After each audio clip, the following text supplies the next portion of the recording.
This is Jordan Tower with JT News. Well, we already talked about Keffe D. He is arrested in connection with the Tupac 1996 murder. Basically did a bunch of confessions himself. He even wrote a book about it. So you shouldn't be shocked that after his house was raided back in July, or his wife's house, and they took memoirs, bullets, guns, hard drives, and everything. He's under arrest. He's probably going to go down for this. Even though he's been telling the same story for 2 decades, it still took him 25 years to solve this for some reason. Even longer than that, I think. Little Baby, I think he's collaborated with the guy that actually did the shooting at the FedEx Forum. Now, he's connected to Gucci Mane 1017 and what's his name again? Something 2 times. Mario 2 something. Anyways, it doesn't make sense. CEO Jizzle and him were friends. The whole thing doesn't make sense. So we'll have to keep you posted on that. I'm sure we'll hear more about it. Jeezy and Jeannie Mai, their current living arrangement has been disclosed to everybody. Like, I'll talk about it because it's in the news cycle, but it doesn't really matter. So she wants to work it out. He doesn't really. He's already filed for divorce. They seem to be doing great, they said, but out of nowhere he filed for divorce. Maya's reportedly looking to fight for their marriage. Jeezy still had his wedding ring on. Then we got let's see. Due to my rain factor, they're still living together. They're still living together.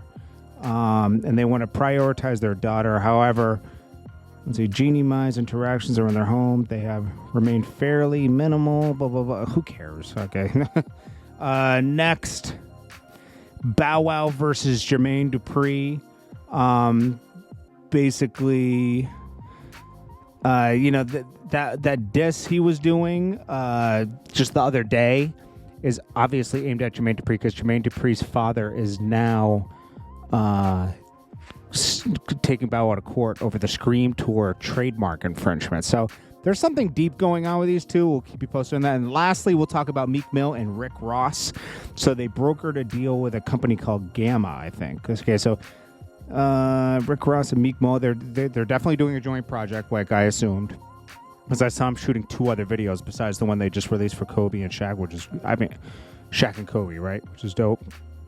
So they're joining forces for a joint project. Rose announced a new partnership with Gamma, a social media platform driven by artists and creatives, founded by Larry Jackson, who used to work at Apple. This is not going to... I'm going to tell you something. Another social media platform, whenever you try to... Look at Tidal. That's what happens when you try to just say, okay, us artists, we control everything. Now we're going to do a social media platform. To have a successful social media platform, it can't be focused just on music. Just because you influence fashion and other things doesn't mean you're going to influence the whole world that needs to take part of a social media platform. The reason why TikTok, Facebook, Twitter, all these things are successful is because everybody partakes in it. People that even aren't interested in hip hop and everything. Cooking, people that do cooking shows and everything. That's why YouTube's successful. You have literally everything on the platform.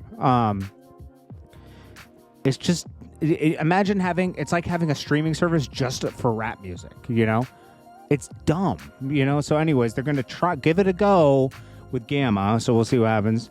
It'll probably end up being one of those small companies that gets acquired by a friend, to bail them out. Just like Jay-Z was bailed out by Jack Dorsey because he ended up selling the company for a valuation that was way less than just 4 or 5 years prior when Sprint did a 33% investment for, I think they put in $200 to $300 million.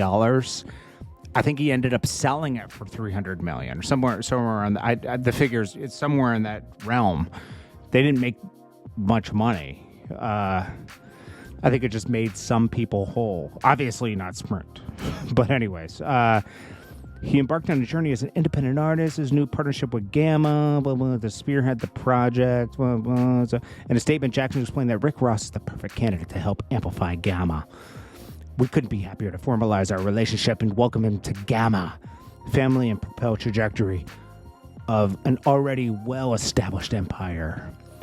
We're beyond excited to the world to experience his highly anticipated collab reunion album with Meek Mill. All right. And then Rick Ross's business partner and owner of Chameleon Entertainment also joins Rose in establishing the partnership between MMG and Gamma. This sounds like a money play. I got to look more into this.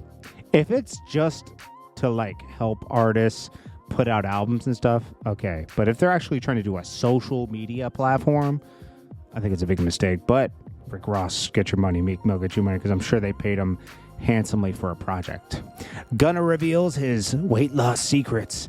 I'm going to tell you what his weight loss secret was. Being accused of being a snitch and taking a plea deal, that'll stress you out. And being in jail, okay? And not wanting to eat the jail food. Not doing leg lifts. It's not just that. This guy was stressed. And, you know, we already know NBA YoungBoy is probably going to respond to J. Cole, because J. Cole responded to him saying, you know, F. J. Cole. He said he was going to do a verse with me, and he didn't. And J. Cole responds, I laugh because I'm not even threatened by you. And, you know, when we FaceTime to talk about doing a track, you look like a demon. I don't blame J. Cole for not wanting that energy around him. But, you know, the NBA YoungBoy will definitely, he has nothing to do. He's on house arrest, you know, so he's going to definitely fire off later. Anyways, this is Jordan Tower with JT News. I'll check you guys next one. Peace.